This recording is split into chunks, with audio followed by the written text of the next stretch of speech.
Hello friend, good morning. তোমরা কেমন আছো? আশা করি তোমরা খুব ভালো আছো। আমার পরিবারও খুব ভালো আছে, আমিও খুব ভালো আছি। চলো, এখন ঘড়িতে বাজে 6টা, ঠিক আছে। আর দেখো, এই যে সকালবেলা উঠে আমাকে পাজা করে ধরেছে, স্কুলে যাবে। ওঠার সঙ্গে সঙ্গে আমাকেও ধরতেই হবে, ঠিক আছে। তো ওদেরকে স্কুলে তোমার দাদাভাই দিয়ে আসছে, ওদেরকে দিয়ে আসে প্লাস নিয়ে আসে। যখন ওর কাজের চাপ থাকে তখন আমাকে গিয়ে নিয়ে আসতে হয়, ঠিক আছে। আর একদম না, ঘুমটা ছাড়ছে না, মনে হচ্ছে আবার শুয়ে পড়ি। শরীরটা একদম বিরক্ত লাগছে, কিন্তু কি করবো, কিছু করার নেই। তো চলো, ঘড়িতে এখন বাজে 6টা 20। ছেলেমেয়েগুলো সব তো স্কুল চলেই গেল, তোমরা একটু দেখালাম। আর দেখো বিছনাটার কি অবস্থা, দেখতেই পাচ্ছ। সকালে তো বাসি বিছনা এরকম থাকবে। তো চলো, আজ তো শনিবার, আজকের বিপদতারিণী আছে। মঙ্গলবার দিনকে ছিল, আমার একটু শরীরটা খারাপের কারণে আমি একটু অন্যরকম কারণে আমি করিনি। তা আজকে সেজন্য শনিবার, আজকে লাস্ট শনিবার, তা আজকের করবো। সকাল সকাল সব কাজকর্ম সারতে হবে। যাব মন্দিরে পুজো দিতে। ভেবেছিলাম দক্ষিণেশ্বরে যাবো, তো দক্ষিণেশ্বর যাওয়ার মতো আমার সঙ্গে কেউ নেই। মা তোমার আগের মঙ্গলবার করে নিয়েছে, মা গিয়ে পুজো দিয়ে এসছে, কিন্তু আমার সঙ্গে তো কেউ নেই। কিন্তু পাড়ার মন্দির আছে, পাড়ার মন্দিরে যাব। তো চলো, আমার ভিডিওর সঙ্গে থাকো, তোমার সঙ্গে পরে দেখা করছি। তো চলো, চাদরটা আমি পাল্টে নয়, তো উপোস করলে আমি ওই চাদরটা রাখি না, যেহেতু খাওয়া দাওয়া করার পর তো বিছনায় সবাই বসি, তাই না। চাদরটা তো এটোই হয়ে যায়। তো এপাশে কটা কাপড় জামা কাচা আছে, সেগুলো একটু ভিজিয়ে রাখবো, তারপরে কিছুক্ষণ 10-15 মিনিট ভেজানোর পর তারপর কাচবো, হ্যাঁ। তো চলো, দেখো এখানে বিছনা তো পুরো পেতে নিয়েছি। এক্ষুনি বিছনাটা ভালোভাবে গুছিয়ে রেখে ছেলে মেয়েগুলো এসে সব ওলট পালট করে দেবে। তো চলো, এপাশে জামা প্যান্টগুলো সব কেচে নিয়েছি, খুব তাড়াতাড়ি করে কাজগুলো সারতে হচ্ছে। জামা প্যান্ট কাচার পরে এবার তোমার ঘরটাও ঝটপট মুছে নিয়েছি। তোমাদের সঙ্গে শেয়ার করতে পারলাম না ঘর মোছাটা, নাহলে লেট হয়ে যাবে, ঠিক আছে। তো চলো, সমস্ত কাজকর্ম তো সেরে নিলাম, এবার যাব স্নান করতে।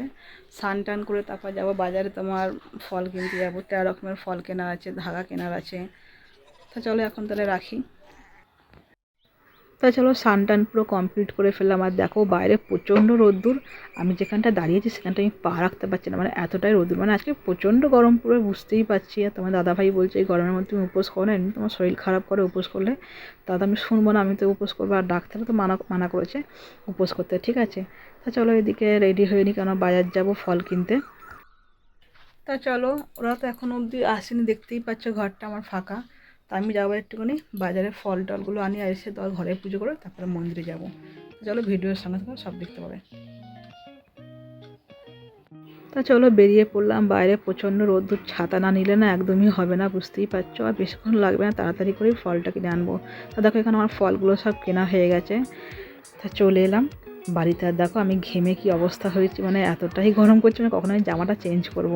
তা এখানে প্রায় 13 রকমের ফল নিয়ে এসেছি, আর একটু লাড্ডু নিয়ে এসেছি, আর ধাগা নিয়ে এসেছি, ফুল নিয়ে এসেছি, ঠিক আছে। তোমাদেরকে সবই দেখাবো, শেয়ার করবো। তারপর পুজোটাও করে নেবো, পুজোটা করা হয়নি এখন অবধি।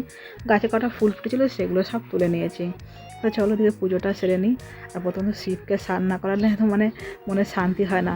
তা শিবকে স্নান করি আর পুজোটা শুরু করে দিলাম। তারপরে তোমার 13 রকমের ফল কাটবো, কেটে তারপর মন্দিরে নিয়ে যাবো। আর তোমার হচ্ছে কার এপাশে ঠাকুরকেও কিছুটা ফল দেবো। তো দেখো এখানে কী কী নিয়ে এসেছি, ফুল নিয়ে এসেছি, একটা আম নিয়ে এসেছি, আর 13 রকমের ফল, মানে আখ, তারপরে আঁশফল, আপেল, আরও অনেক রকমের ফল আছে, লেবু আছে, সবেদা আছে, শসা আছে, কলা আছে।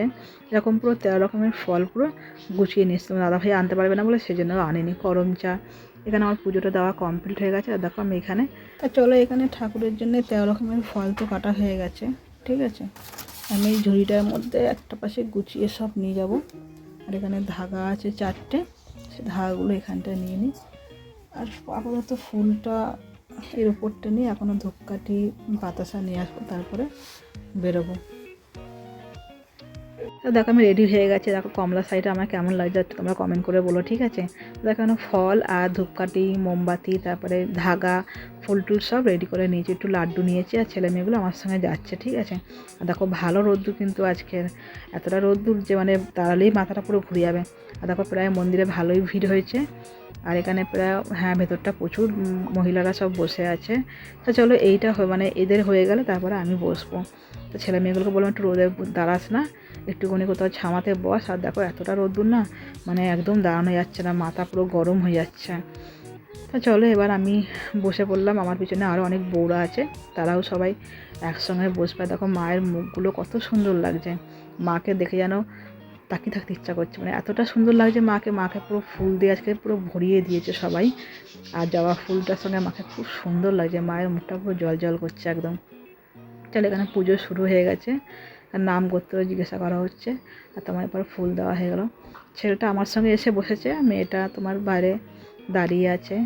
তো দেখো কত সুন্দর লাগছে মন্দিরটা, বজরংবলীকে, তারপরে বাবা ভোলানাথ আছে, সবাইকে মানে দেখে মানে মনটা যেন ভরে উঠে যাচ্ছে, মানে এখান থেকে উঠতে ইচ্ছা করছে না। পুজো শেষ হয়ে গেছে, তা ব্রাহ্মণ কিছুতে ধাগা পরাবে না, বলছে তোমরা বউরা মিলে পরে নাও।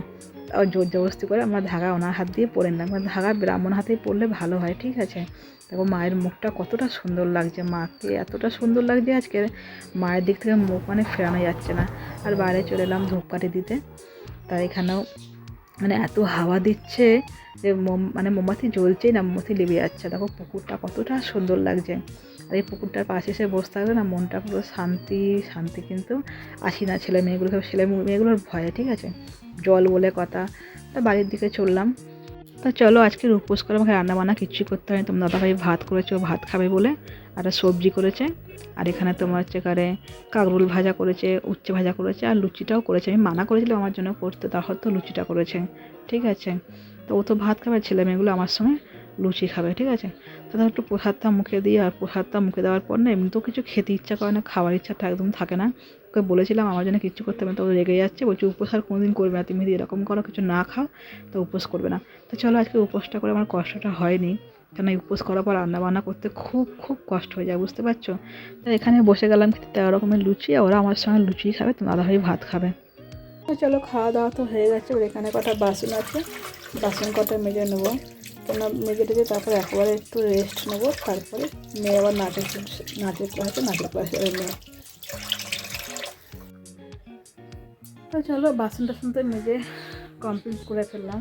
আর দেখো আমার দুটো ঘরে কেউই নেই, আর তোমার দাদাভাই এক্ষুনি বেরিয়ে গেল কাজে, এখন প্রায় ঘড়িতে বাজে 3টে। আর দেখতে পাচ্ছ প্রচণ্ড গরম, ঘাম হচ্ছে। তা ভাবছিলাম রিলস করব, তার শরীরটা একটু ক্লান্ত লাগছে, তা কিছুক্ষণ পরই করবো, এখন করব না। তার মধ্যে আজকে তুমি রান্নাবান্না কিছুই করিনি, তোমার দাদাভাই সব করে, তাহলে রান্নাবান্না করলে আমার আরও লেট হতো, আর শরীরটা একটু মানে অস্বস্তিকর লাগতো। আর আমার না উপোস করা মানা আছে, তা সত্ত্বেও যেই সব পুজোগুলো করা থাকে না সেগুলো আমি করি, প্রতি বছরই জেদ করে করি, মানে উপোসটা আমি ছাড়তে পারি না একদমই। তো চলো বন্ধুরা, অনেক তো গল্প করলাম তোমাদের সঙ্গে। তো তোমাদের যদি আমার এই ভিডিওতে কোনো কিছু ভালো লাগে প্লিজ সেটা লাইক, অনেক শেয়ার আর কমেন্ট করে জানাও তোমার আমার এই ভিডিও তোমাদের কেমন লাগছে না লাগছে। তোমাদের সঙ্গে দেখা হবে নতুন কোনো ভিডিও, তোমরা ভালো থেকো, সুস্থ থেকো, টাটা বাই বাই বন্ধুরা।